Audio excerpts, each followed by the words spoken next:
No, I know it's fine. Hello, everyone. Welcome It's to fine. Hi. episode. Everyone, welcome to episode 33 of Rapid Unscheduled Discussions.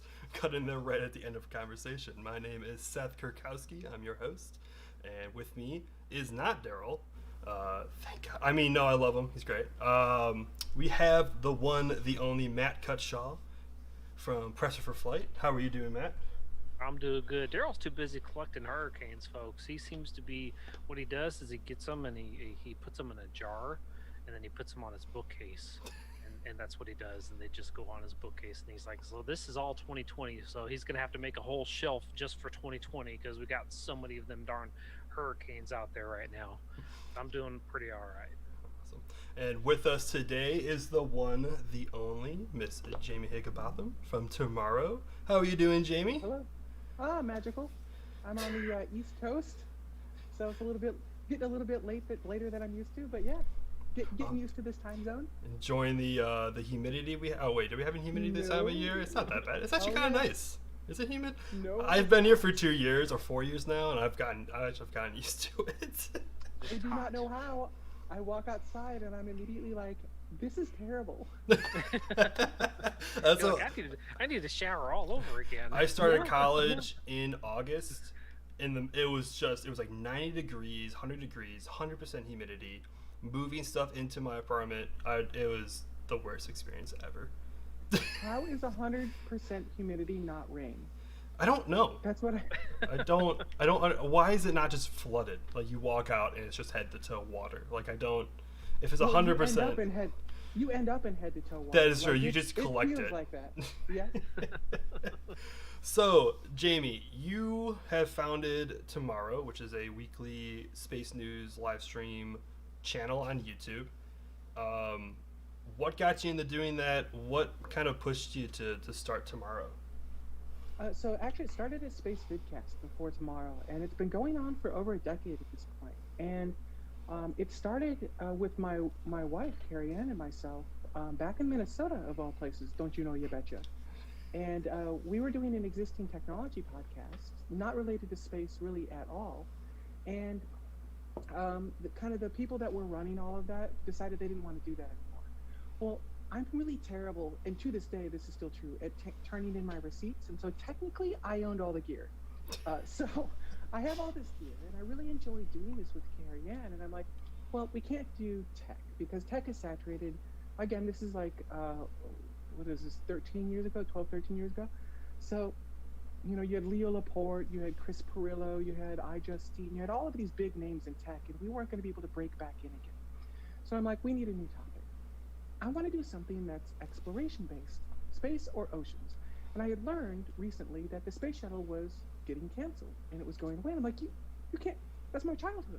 You can't cancel the space shuttle. How dare you cancel the space shuttle? Don't you know how great it is? And then I'm like, actually, I have no information on the space shuttle whatsoever. I don't know the first thing about.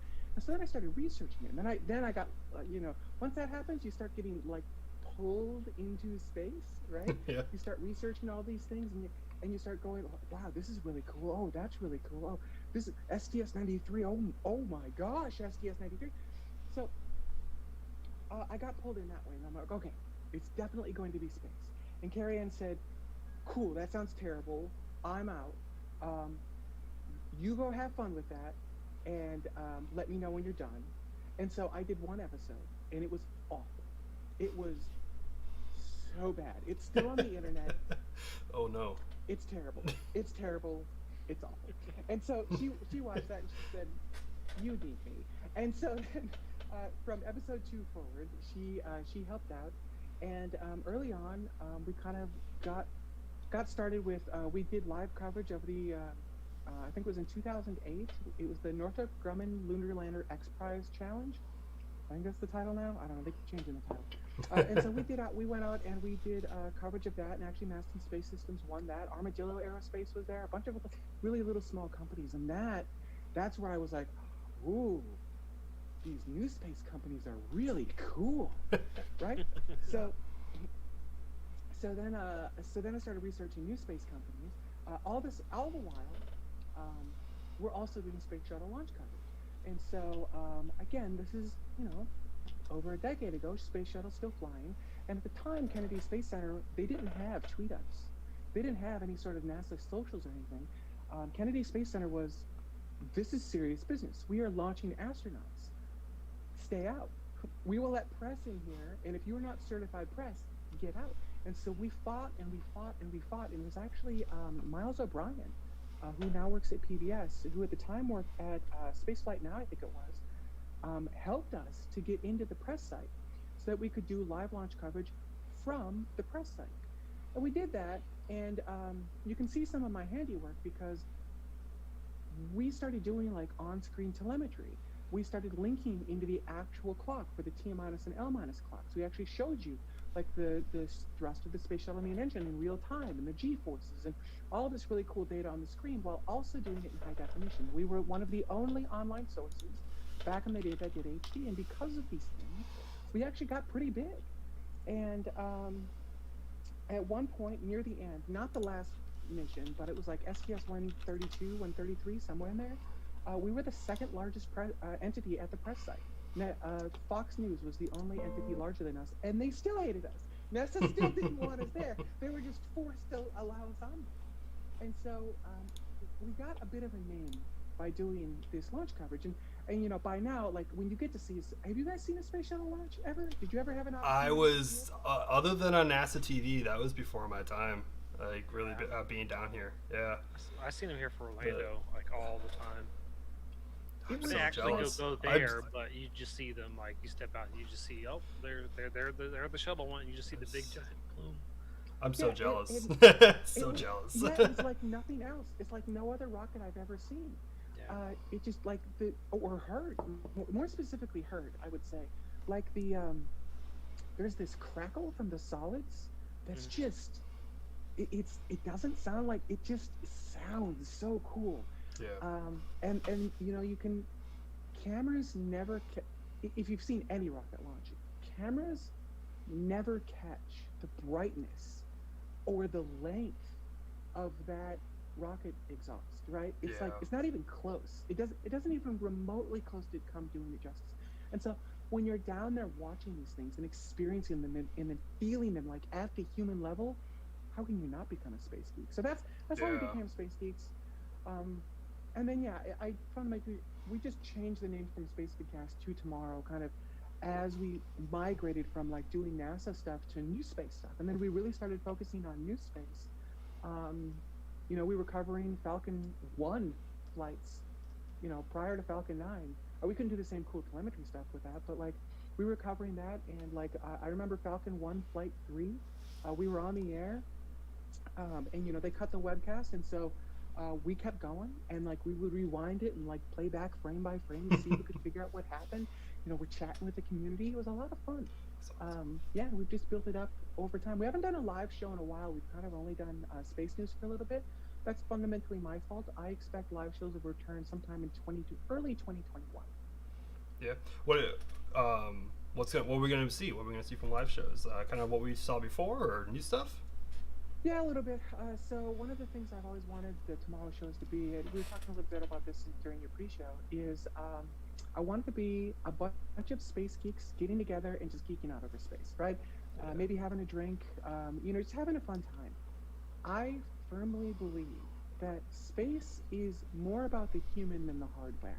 And meaning, when we go to space, we're bringing ourselves. Yeah, the rockets are bringing us there, but we're bringing our humanity with us. And I want to showcase our humanity and like all of the really cool things that we're doing as humans to get us living and working in space. Kind of the Jeff Bezos vision of that cislunar space, you know, 1,000 people living and working in, near, or on the moon, right? But then showcasing what those humans will be like, what that life will be like, which, by the way, is not that far away. Be it SpaceX, Blue Origin, or someone else, Masten Space Systems, you know, pick one. There are tons of new space. Rocket Lab is another great example. Although I don't know that they'll bring humans up, but like, yeah. I think you maybe fit one little small person inside that fairing and strap them in, and it's like little. Mad Joe, is that the? Yeah, I think Mad Joe, right? I think so. The guy with the steam rocket, right? Yeah, Yeah, that little one. small No, little rocket. that was Steve-O and them actually had him on one of their other show, Verbal Assault, and that was oh man, I can't even think of his name now either. But he actually died. Yeah, Yeah. sadly. But You know, Mad Mike. There it is. Thanks, Daryl. That man, was the Mike, one. Yep. attaboy, Yep. Daryl. Thank you. And Flat Earther guy. there was a tweet you made, I think it was like 2 weeks ago, where you asked people after starships or we have regular flights to the moon and Mars, what's next? I purposely didn't even look at the replies because I'm like, this is a perfect question. Because I want to ask you, what do you think's next afterwards then? So I have a cheater answer in that I kind of asked the question because the answer is everything is next, right? We are working on, we being humanity, right? Yeah. Be it Blue Origin, again, all those companies I named before, Yep. Blue Origin, SpaceX, there are a bunch. And I use Starship as an example. And actually that created an interesting debate with a Boeing engineer of like, well, why not SLS? We're going to put a pin in that for a moment, but like, sure, SLS Yeah. too. Mm-hmm. I'm not anti-SLS, mostly not anti-SLS. But ultimately, it's everything, right? If we're going to be living and working in space, we need to figure out how to create large-scale life support systems. We need to figure out how to create, more compelling food. I'll say Yeah. in space, right? We need to figure out all of the things. We need to work on gravitational experiments, swinging space stations so we can create gravity, artificial gravity. Yeah. And so we can get, not 1G, but get some stuff, get some form of artificial gravity going before we don't have to, but like for these trips to Mars or even trips beyond. So I think the answer is all of it. And I think part of the reason I asked the question is because there's so much that we need to do. And I don't think people realize that. There's so many different fields that are above and beyond just the simple rocket that it's actually kind of inspiring and exciting. Like, Yeah. think of all of these new industries that are going to be born from this. Yeah. We are on the cusp of something absolutely incredible. It's like right around the corner. And when I saw that question, I thought like, okay, the next step is how close can we get to Star Trek? Pretty much. Yeah. Like you gotta have long term, be able to have people live in space, not just for a year or so, but like for tens of years, pretty much. Okay. Or for their life. Why not their life? Why can't Yeah. they live on a starship? And actually, warp drive was brought up. That is as true. something that we need to work on. Yep. Yeah, warp drive. Yeah, that would be great. I would love to have warp drive. I don't know if it's. I mean, I've heard that it's theoretically possible. Sure, why not? Why not? No, Matt, really. Why yeah. not? Why, go back 100 years. What we're doing today would seem impossible, right? Yeah. So now just move that timeline marker forward 100 years. Warp drive might seem impossible to us, but why not? Yeah. As long as physics allows for it. And I don't think physics doesn't really allow for faster than light travel, but you can, as we were discussing in that thread, you can create a warp bubble, right? So you're not really moving faster than light. You're just kind of bending things around you, Yeah. or bending things closer to you. So we could potentially do some pretty cool things. We're gonna have to find some more impressive energy sources, I think. Is that a nice way of putting it? I think that's probably a pretty good way of putting it. Yeah, because I'm also in tech as well. So as a mobile app developer, like 10 years ago, was it 10 years, 11 years ago now, I think it was, when we got the iPhone, and how basic the iPhone was back then, and what we can do now. Like we always had the conversation among my peers, like, what are we gonna see in 10 years? Can you even predict it? No one can predict it. I mean, there was a tweet out earlier today that from Elon. I think he said like watches and phones are yesterday's technology, and of course he said Neuralink is the future, which he's not wrong. Stuff like that is 100% the future. We're gonna see stuff like that, and everyone. I mean, I have my thoughts on it. I don't know how I feel about stuff being in my brain, but Oh, But- come on, Seth. Why not? I don't know, man. It just tickles a little bit. Oh. Hang on, hold on. Let me. How do you think about that now? How is the Duro, by the way? Might I ask, as an app developer, how is the Duo? Um, It's you remember at the Surface when it first came out? yes. The Microsoft Surface, not, Yeah. not the, okay, they're called many things Surfaces, but like the actual the- like laptop Surface. Yeah. Yeah. I think so. Yeah. You know how it was like too early and like it wasn't like you got it, like you understood what they were going for, but they didn't quite have those details that were really quite necessary worked out. Yeah. That's how this is. It is the future. It is really amazing. It is, I would argue, better than like the Galaxy Fold. Like this makes so much more sense. You end up using it different than most devices. Mm-hmm. It's just not quite there. It does. And It does look really very cool, especially when you have it open like a book.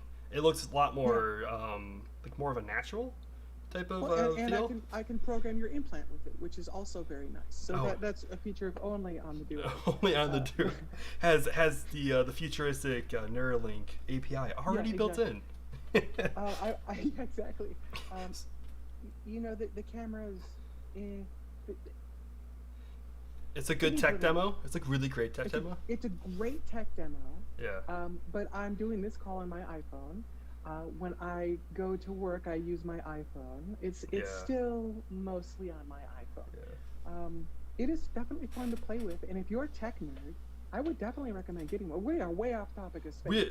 But if you're a tech nerd, then yeah, I would definitely, yeah. Technology. We all love technology. Let's get back to tomorrow. So. Well, I will say, you know what I've always wanted is you see the iteration cycle and the innovation cycle of devices like this. Now look at rocketry and aerospace. It works on decades long. How long has the Space Launch System been going? I mean, you could argue that it's been going ultimately since Ares 5, right? Yeah. So a little bit of argument there, but like well over a decade at this point. And what do we have a few tests. So I would love to see aerospace really move towards a rapid development cycle like this. Maybe not quite this rapid, and I think we're starting to see that with a few companies. That's actually something I personally would love to see Blue Origin start to do, is like release something to begin with.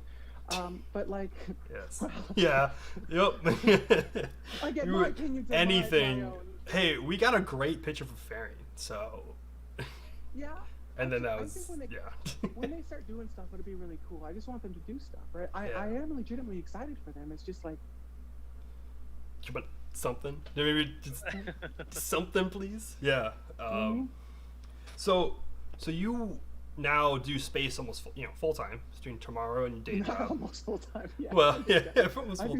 I do space full time. More than full time, I do space. Yeah. You just do space. And when in your life did you realize, like, I want to do space, like that wants to be my life? First shuttle, going back to that shuttle, first shuttle launch, I don't think it needs to be shuttle. I think seeing a rocket launch in person changes you. Mm-hmm. 100%. It does. It speaks to you on a different level, and it's near impossible to describe. Like, there is no, you just kind of have to be one with us, go see a rocket launch. But it really did, and I saw that first shuttle launch, and my jaw dropped.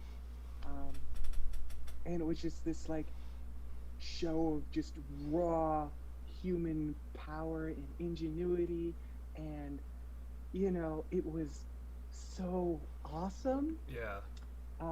It inspired awe. It was truly the word awesome. I was in awe. And that was the moment where I was like, yep, I could do this forever. And, been doing it for a really long time.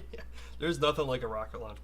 I saw an Atlas V as my first one, and that one doesn't, I mean, it still is my favorite, even though I've seen 3 Falcon Heavies and a Delta Heavy, and that simple, I think it was a 531, that simple little rocket, it still blows it's still my favorite.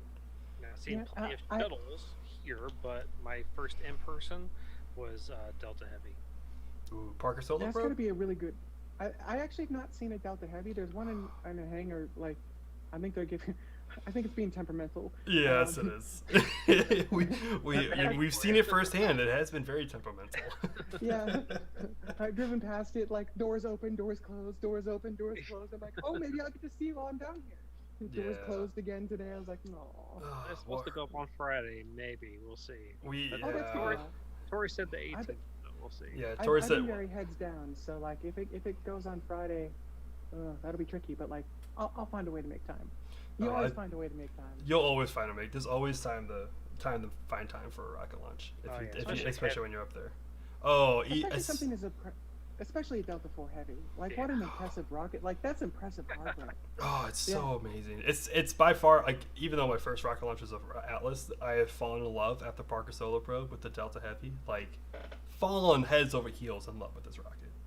You can ask John Van Horn in our social when we drove past it. I was like face to the glass, like possibly drooling a little bit because it was just like there and you can see it.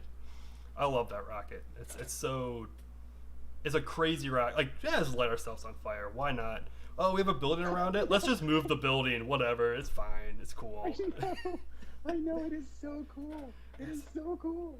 It burns its own ash, and it's like, I don't care. Yeah, I don't care at all. I'm going to space. I'll do it It's multiple fine. times as well. Like, See all the sparklers going off? The hydrogen's like, I'm gonna wait for the main event. Yeah, right. That's a heavy for you. Yeah. Yep.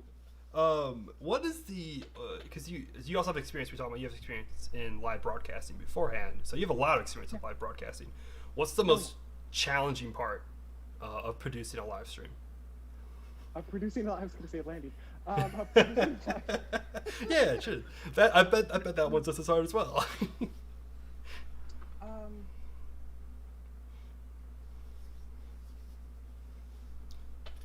Okay, so I'll talk on the technology side, and I will talk not necessarily rocket launch. And I think this is true of any live broadcast, anywhere you go. And I don't think people truly appreciate how complex this is. The hardest part is actually that last bit between the encoder and the internet, and making sure that your live stream actually stays online, not latent, at full quality, without any weird fluctuation, getting to your end users at scale. And it's actually only pretty recently where that's gotten a lot easier. But getting like stable internet in venues, especially like conference centers, was painfully difficult. Getting live video to like mass audiences until recently was very difficult. YouTube has changed that game. Yeah. But like it was very, very difficult. And it remains, I think, the number one thing that I'm constantly scared of is that last mile between myself and the content, the CDN. Yeah, I think it's working, right, guys? Watching, we're good. Yeah. Yeah, I don't know.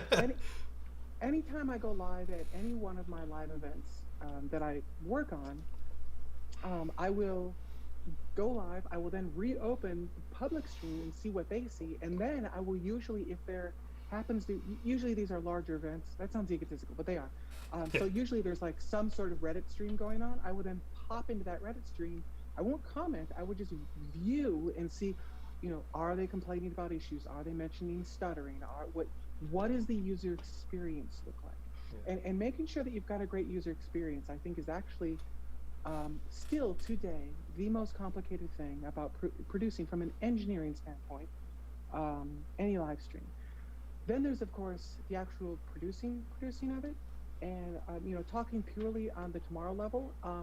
Creating compelling content is hard, right? Creating very hard. Compelling content that people want to watch, that doesn't, absorb your entire life, that is fun, and, people love to be just angry online. And so creating something where people can get inspired and enjoy themselves week after week, it's a daunting task. It's exceedingly difficult to do, especially when you've got a weekly show. That's a lot of content to come up with. Yeah. I attempted. That is very difficult. I attempted to do a daily podcast on space. When was that? I think it was earlier this year. No, it was like late last year. Yeah, no, I was getting like 2 hours of sleep a day. I'm like, I got one weekend off where I didn't do it, and I slept for like 3 days straight with like perfect sleep. I'm like, I'm good. you know what? Maybe we don't need to do a daily live stream. Or a daily Like, podcast. Yes. So what's kind of like the coolest technology thing that you have? That's your favorite thing? Like, what's your kind of like your favorite little toy to play with while producing like a live show? While producing a live, so I have the advantage of having done this for a very long time, and so I've had the opportunity to build up a pretty decent live production control room. So tomorrow's control room has like over $100,000 worth of live broadcasting gear. We've got, if you're familiar, we've got the Blackmagic ATOM Constellation with the full 2ME board driving it. So that's the base of what we're using. What I really enjoy doing is breaking technology, or making technology scream for mercy. And really that's like, I was looking at bringing live launch coverage back to tomorrow, and so it was, okay, let's bring in some of those old Space Vidcast elements. Let's get telemetry on the screen, but in a new and innovative way that people haven't thought of before. And so, like, using these tools like Casper CG, I was also using Mimo Live, which was an interesting one. That's a Mac-based application for live streaming. So most people use LBS, but there's this other application that can actually do some pretty cool things on a Mac that uses Quartz Composer. Well, now once you introduce Quartz Composer, you can do some magic. So, yeah, right? So, playing with some of those toys and really figuring out, like, what does the next generation live launch webcast look like? People who make technology scream for mercy, that's the software engineer's worst nightmare. Because they're going to find so many bugs, and then they're probably going to be the ones that put the bug reports in, and then you're going to be like, great, I have to do this bug for probably like 2 people, but you know what? Okay. Kind of. I think the nice thing about that is, like, there's an understanding of, like, I'm really pushing this technology very hard. I'm definitely breaking it, but I'm breaking it in a way that I can actually help and be like, actually, I don't know if you know, but these 5 things are broken. Here's how you can replicate it. Here's how I got there. And so all of a sudden you've got someone who's giving you data on, like, here's what's broken, here's how you can break it. Like, and so now you don't have to do nearly as much work to find those issues before they get out in the mainstream. Also, someone who doesn't really care, right? So it's broken. Okay, well, I got to figure something else out. As opposed to someone who's, you're trying to use it for what it's designed for. But I see your point. Yeah, as on the other side of, like, oh, great. Bugs. I got this about 6 months ago, I think, or 4 months ago. You can't really, can you see it maybe? There we go. It's a little Stream Deck. Like Elgato Stream Deck.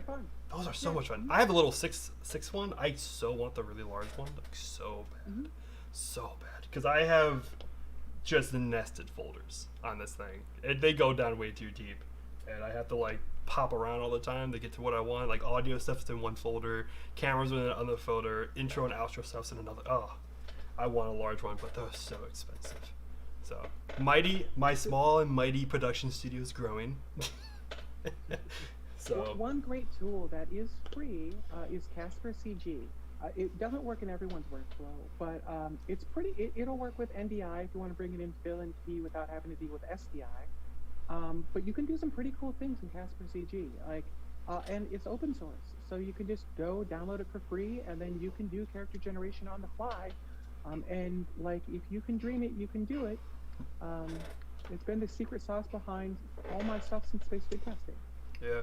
Anyone in the chat, by the way, you can drop questions. By the way, I know Harry has questions. Harry, don't be a stranger, Harry. Let's see what I did there. All right, his name's Harry Stranger. That's why. So, pop questions in the down in the chat, and we'll have it. We had a bunch of people, loving. Oh wait, what did Derek? So my first launch was Dragon In-Flight Abort. That was your first launch? That's a good one. That's a good one. Yeah, I barely missed that launch because, here's the story. We had come all the way to Titusville. Give us a story.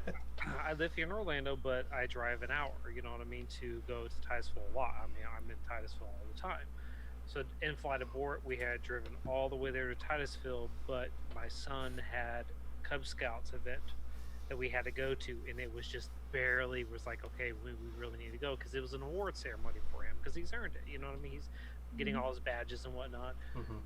It was like we got all the way back here where I live to Orlando, and I was able to park on the side of the road, and I actually see it launch. And I'm sitting there waiting. I'm like, okay, where's the explosion? Where's the explosion? Where's the explosion?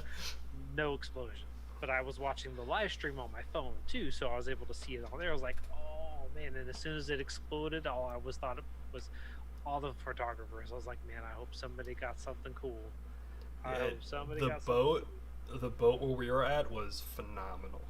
A little seasicking.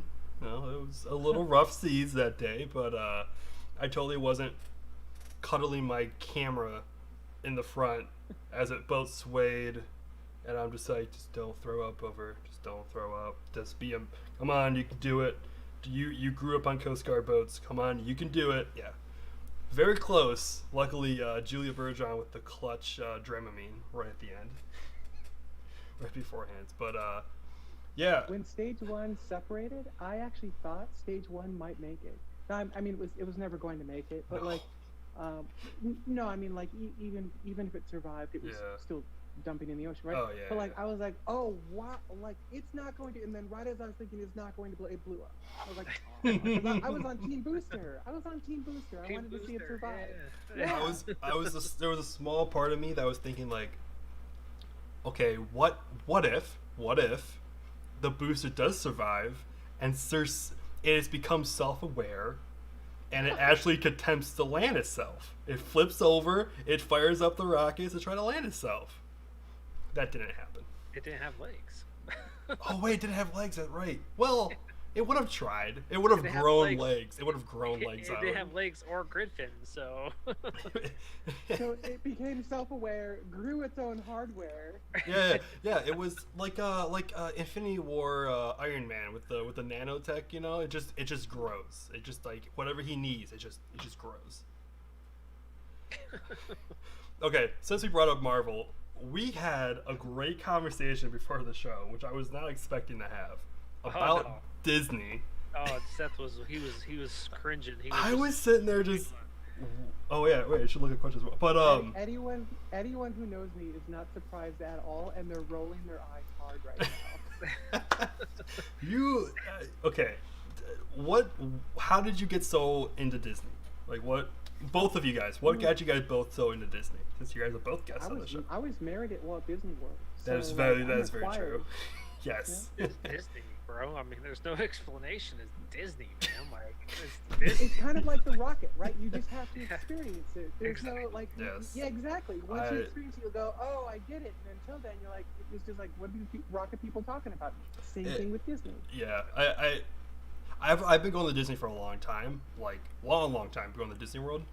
One year, I was in high school. I think we decided to come down to Florida, not go to Disney, and go to Universal instead. We were so disappointed. Like, Universal has some good stuff. Like, the Harry Potter stuff, the Transformer ride was amazing. The Harry Potter stuff's great. But, like, it's a theme park. It's a theme park. Disney is a world. Disney is its whole new entity. So my favorite ride at Disney World, anytime I go, is obviously Haunted Mansion. Unless you why is that obvious? It's just because some people like different rides. You know what I mean? I love Haunted Mansion. Yeah, you know what my favorite ride is? My favorite ride is Space Mountain. My favorite ride is also Space Mountain. How do you like Space Mountain? Yeah, Matt, how do you like Space Mountain? I haven't been on Space Mountain yet. Yeah. we talked about this. That was perfectly planned. Like, you've never been on Space Mountain? Because every single time we went, I wasn't able to. It just didn't work out for me to ride Space Mountain. So until I ride Space Mountain, my favorite ride is Haunted Mansion. But here's a little known fact about Haunted Mansion that a lot of people don't know: is Haunted Mansion is covered in dead people's ashes. I don't know if you knew that or not. People will ride the ride and they will scatter their loved ones' ashes on the ride. So there's actually a crew that goes after the park closes to suck up people's ashes. This is truth. Which is gross. Yes. Yeah, you have some nice. Jared Bay said Haunted Mansion's a nice cool down ride. Oh, I disagree with that here, Jared. The best cool down ride is the Carousel of Progress. Yes. It's air conditioned, it's seated, and you get rocked to sleep as it moves. I swear, we had a group of like 14 one time going with family members. I actually stayed awake the entire time. I turn around, my entire family's asleep. and they're not just like dozed off, they're snoring That's how you know that they're hard. That's Yeah, how you and know that they're not Disney fans. the lights turn on and like they're not moving, and I'm just like, do I leave them? No, I shouldn't. I'll be a good family member. I'll wake them up before the attendant yells at them. It's a great, big, beautiful tomorrow. That's stuck in your head. You're welcome. Yep, yeah, it's gonna be stuck in my head for the next week. I appreciate it. Mm-hmm. Mm-hmm. Oh, and Mac, it's a great, big, beautiful tomorrow, spelled TMRO. Ah, yes, I love it. Yeah. I love it. Actually, the name tomorrow came from at Epcot. You've got the golf ball is Spaceship Earth. Spaceship Ish. Yep. I lost 5 Disney points for taking that long to remember Spaceship Earth. And as you exit Spaceship Earth, they've got what's called Project Tomorrow. And I was walking past it. We were trying to find a new name for Space Vidcast. We were trying for like the better part of a year. We just couldn't find anything. I'm like, Project Tomorrow. That's what I want it to be. And so then I started looking into it. Can't have that. Disney trademarked it. So then I'm like, okay, well, how about just tomorrow? Can't have that. That was also taken. So I'm like, okay, TMRW. And that created the epically long debate between Carrie Ann and myself as to call it TMRO or TMRW, because most people abbreviate tomorrow TMRW. Yeah. And I think W is cooler than O, because facts. And so, well, so Undisputed that was a thing that facts. happened for a while. Yeah, Yeah. exactly. Undisputed facts. It's undisputed W facts. is cooler than O. Yes, that'll be on a Obviously. shirt. W is cuter or cooler Yes. than O, and cuter too. But she convinced me with this. When you say TMRW or you say TMRO, which one sounds more like you're saying tomorrow? When you say TMRO, it sounds like you're almost saying tomorrow. And I was like, Smart. oh, Smart. smart. Yep. Yep. I'm She gonna won. drink to that in my Disney's Animal Kingdom cup. Now, okay, Matt, have you ridden on Mission Space? At least. Mission Space. Oh, come on. Oh, and she's gone, ladies and gentlemen. You gotta- You Spaceship Earth, yes, definitely. Mission Space. Oh You're a no, space Mission nerd. Space. No, I never. Again, every single time I was able to go, Okay, I wasn't able to ride the rides that I I can- wanted to ride. I can give him some like he has kids, so Kid. Kid. Not he has a kid that he has to take care of. So my parents had to sacrifice a wanted lot to. too. So Yeah, I wanted to. Trust me, I heard it's amazing, and I will It's- get it. I will. It's on the list. Just now, For every space geek out there, if you can get to Epcot and ride Mission Space, it is so incredible. It's It so is cool. the coolest flight simulator you have ever been in. You get 2 G's worth of force pressing yep. against you. It used to be a little bit more. They actually had they killed people. They had to Yeah. turn it back. Yeah, they would just send people in, and then their bodies just coming out. You know, they had to shut it down. wasn't that bad, but it was a little bit more intense. Yep. Like it's truly incredible. Like you feel like you're flying to space. It's again just an experience. Jared We've said, been on yeah. Disney for a really long time for a space show. People get really upset at me when I talk about. There are like 2 topics I'm not allowed to talk about, and Disney is one of them, because then they're like, I didn't come here for Disney. I came here for space. Nah, man, we're great. That's We just me. we come here for you, and we love Disney. So. so is it like the space shuttle simulator at Kennedy Space Center? Oh Or- no. Oh, it is so no. They're No. not in the same league. Like No. it's No, that's you can't China's even put. I don't even know. Can you even put? that just like shakes you. Yeah, is that even Yeah. a simulator? Like. No. Eh. That's like if you have that is like comparing Walt Disney World to like your local carnival attraction. Yeah. Like they're not even in the same league. Yes. I truly like I'm not saying that to be cool. Like truly, they are just Yeah. not in Yeah. the same league. And Matt, you being knowing space, like actually like knowing all the different like the missions and stuff like that, you're gonna find a lot of like cool little like Easter eggs in it. Oh, sure. After you've yeah. probably after you've gone it like maybe 2-3 times. Like the first time it's a little like, all right, gotta focus. And the second time, third time, you can just sit back and kind of relax and You'll be angry at Hubble's orbital plane, but other than Oh, that, And yeah. Every time I'm like, no! I knew Hubble was going to be in there. I was like, I know Hubble's going to be in there. There's no. They have James Webb in there as well, which is I think in the wrong spot as that's well. right. They added that in, but like all in the same plane. Like you pass by the space station and then by. It's Hubble, like come no. No, at least. There's a small part of me that the SpaceX would take that over as a sponsor and make it like amazing, but I wanted that too. Yeah. I may have made that proposal more than once. Yes.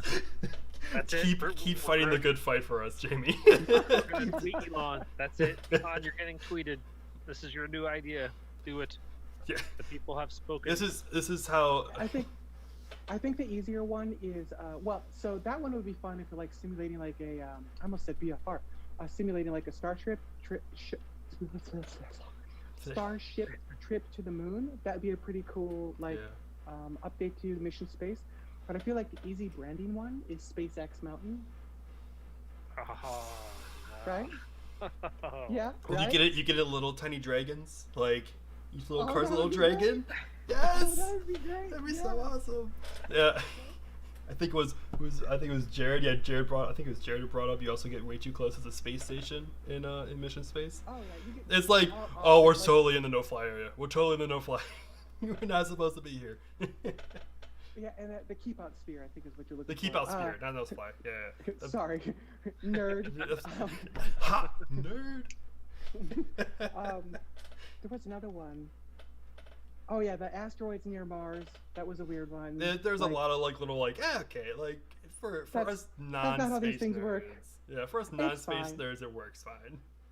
But a final question of like tomorrow's live production stuff. If there's one thing you can tell yourself back when you started doing live production, like for tomorrow, back before you started tomorrow, if you could tell yourself one thing never to change, what would it be? So for the people who watch tomorrow, they'd probably be like, "Stop changing this show!" Because they change it constantly. Well, so I view the show as kind of its own entity unto itself. Always improving, always getting better, always willing to change, always willing to throw away the old things that don't work in an effort to find new cool things that do work. A lot of people hate that. So I think I would tell my old self, most humans can't move that fast. Like I think I was moving them faster than they were comfortable with, and that I should just slow that process down by maybe 50%.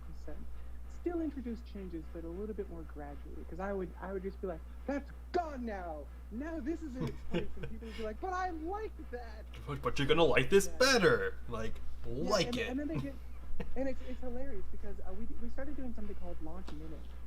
So what was happening was we were covering launches throughout the week, and we were doing it when we only had a live show before we had the standalone news show. And there was one week where launches alone took like 20-something minutes just to get through launches. And I was like, this is absurd. How is there 20 minutes worth of information in launches? And I went back and watched it, and there was not 20 minutes worth of information in that particular segment. There was like 5 minutes. And so we came up with something called Launch Minute. And it was basically a challenge to my host, because I can't cover the launches due to my day job. It was my challenge to my host. You have 60 seconds per launch to fit all the relevant information in here. And there's going to be a timer on the screen that counts down, just like a regular rocket launch. Yeah. And the music will get faster and faster and faster and faster as we near zero. And it will reset, and the next launch is coming on, whether you want it to or not. And so we called it Launch Minute, and it actually kind of became a fun game. And when I introduced it, did the community hated me. They hated me. Oh, wow. Like, they were ready. They were like, no, how dare you? Like, I love it I'm here for launches. And so we ran Launch Minute for a little while. And slowly people started to like catch it. Like, kind of got into, like, it became a challenge, became fun. And then people really started liking it. And then I realized that a live show is a terrible place to do news because you can't really script it. It's non-conversation. Why are you live? Yeah. Just record it, edit it, and create something great that's not live for the news section, and then break apart the other stuff. Break apart this part, the conversation, the community aspect of it, the interview part of it. Make that a separate live show, so you get two. Yeah. And so when I did that, you put launches in that. Those don't belong in the live show. And once you do that, you don't really need launch minute anymore, because now if a launch has 30 seconds of content, it goes for 30 seconds. If it has 2 minutes of content, it goes for 2 minutes, and you can edit that down to what it needs to be. So launch minute went away, and people hated me for it. How dare you take away launch minute? You can never please them. Never please them. Never. Always. Yep. Yep, because I'm constantly changing, always trying to improve the show. And that's part of what comes with it. Launch minute does sound like a fun idea. That is something I never saw it, but that just sounds like a cool idea though. Oh, if yeah, you're gonna bring actually, something search, back. Yeah, search YouTube for, I think, TMRO launch minute, and I think we actually, for a little bit there, I think we actually pulled those out and just put them up as their own segment. Only a handful of them. They got really poor views. Like, no one watched them, so we pulled them. So one little bit of news that we can talk about came out today, though technically was discovered about 3 years ago, I think, because Scott Manley posted a video I got to watch right beforehand, so I actually understood it. Though now I'm thinking about it, I completely blanked on the name of the gas. But in Venus, they discovered some gas. Alien life. Proof of intelligent alien life. I Yeah. what we found in Venus. They're just flying around. Flying around UFOs. After spending billions of dollars and sending all the attention to Mars, they just went to Venus.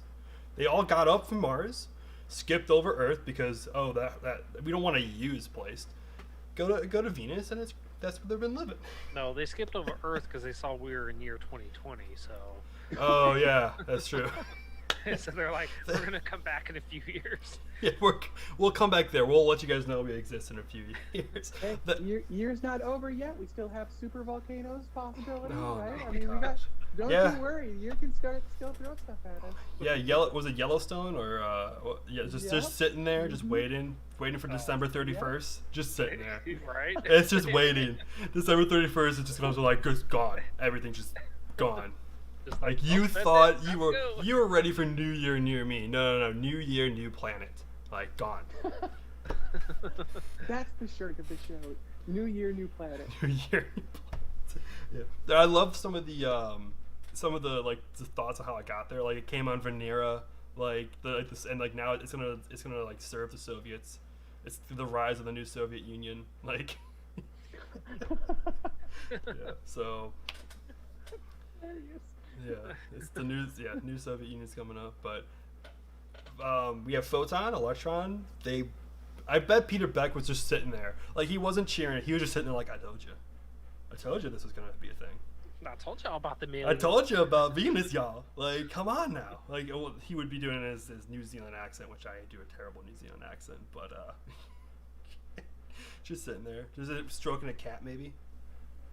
In his evil lair. Oh, I can totally see him doing that too, right? In his There's launch like a big control curly room, hair, just just yeah, stroking. Yeah, like that works in the mind's eye, doesn't it? Like immediately. Yes, he's just sitting there stroking. Oh, now you want to go to Venus, don't you? It's gonna cost you $1 billion. Yeah, I'm even more excited. I was excited for Venus, the Venus project that they were working on, like since they announced it, or since he said he wants to do it. I'm even more now, like excited. Hopefully we get lots more funding, hopefully, towards it. I mean, but let's just send Percy to Venus. How about that? Like, he's already out there. We should send everything everywhere, right? Yeah, like, right. We spend so much effort and energy being mad at ourselves on Earth. If we just put that same effort and energy into exploration of things that we don't know, in our oceans, in space, there is no limit here. Imagine what we could do. Imagine what we could have already accomplished. Like we can do truly amazing things if we just put our minds to it. We would put humans on the moon. Put humans on the moon. Hopefully we'll put humans back on the moon. I mean, we can do so much. So many things we can do with our human mind. Harry, with his human mind, said that we should be replacing the cat with a photon. He's just sitting there petting a photon. Oh, Harry. Harry with the jokes. Well, also you could take that as like a beam of light, because my Twitter handle is Photon Empress, which is amazing. Great, thank you. It used to be Galactic Princess, and then I realized no, I'm actually the Empress of Photons, so that fits. Thank you. So that's my day job, right? So I take photons, I convert them to electrons, I move them around the universe, and I turn them back into photons. That's what I do. Yeah, it's simple. And when people ask me, that's literally what I say. That's great. That's awesome. It's true. It's true. Oh, I just had one thing I was going to say, but I totally forgot about it now. So, yeah, Matt, Jami, anything you want to add? Anything you want to talk about at all? Oh, I'm just here to answer questions. Yeah. Whatever the community wants. I was looking through it. And there's not. We got off topic when we started talking about mission space. To be honest, so yeah, that's where all the chat went. You can't go wrong with Disney now. Oh, it's phosphane. Was it phosphane? I believe is the gas that was on Venus. Phosphane. That's what it was. So if we want to find life on alien worlds, we need to go explore all of the alien worlds that we can, right? Yep. Like as much exploration as we can, and we should be sending humans out there as well as robots, not one or the other, both, en masse. That's what we should be doing. It's easier to say than to do, right? Like it's very expensive. It's politically difficult to do, but wouldn't it be amazing if we did? Mm-hmm. So, thank you so much, Jami, for joining us. Thank you. It's been a pleasure to talk with you. Hopefully, everything in the next couple of months goes. We're all rooting for you. It's been great. Hopefully, in 2021, looking for the live show coming back up. Matt, thank you so much for joining us today. Daryl, hopefully Daryl's in the chat. Hopefully the hurricane's going by. Hopefully it's not there's as 5 of them now, right? Or there are 5. there's like 5 things. Right? Yeah, there's like I think there's actually 5 no. Things all in the... Or there's 7. There's 2 in the Gulf. 7. And then there's like 7. Yeah. I'll see your 5 and raise you 2. Yeah. Oh man. And didn't we already peak in the season? Like. Yeah, Daryl's gonna need more jars. I need the weather to be stable in Florida for like just one more week. I just need one more week of stable weather. That's all I'm asking. By the time you're leaving, I believe that's when they might make it over here. So you should be fine. I'm not leaving in a week. I just needed to be stable in a week. Oh, okay. Gotcha. I'm here for a while. Thank you, everyone. Thank you, you two, for joining us. Thank you, everyone, for joining us on the live stream. Thank you, everyone, for listening. If you guys would love, please leave a like, comment, subscribe. We would all greatly appreciate that and grow the channel. Thank you all for joining us. And we'll see you guys all next week.